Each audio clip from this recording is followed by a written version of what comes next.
Hi, I'm Barbara Kazam, and I know you're here to learn customer service tips and tricks for the phone.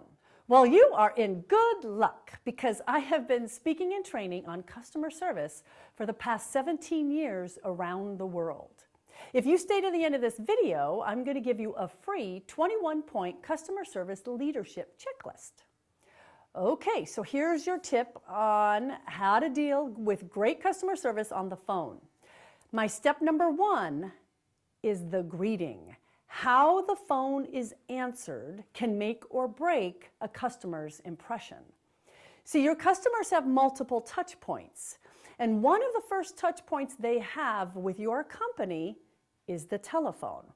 So if someone answers like this, "I'll help you," what's your first thought? Well, my first thought is, oh my gosh, did she say Burger King? I'm starving. Okay, so it doesn't start very good. So what if we answered like, "Hi, thank you for calling XYZ Company. This is Barbara. How may I help you?" That's a completely different first impression. In fact, here's an example. I called a pizza place recently, and the guy answered like this: "Portino's Pizza, this is David. Whom do I have the pleasure of speaking with?" Oh my gosh, I fell in love instantly. In fact, I couldn't wait to get to that guy.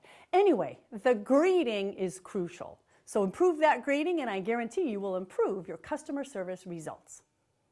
All right, so that's it for our first step. If you like this tip, go ahead and subscribe to my channel. And why don't you go ahead and give a thumbs up while you're at it. Okay, so to get that free 21-point customer service leadership checklist, all you have to do is go to my website, barbarakazam.com. Okay, I know it's hard to spell, so it's written in the descriptions and on the screen.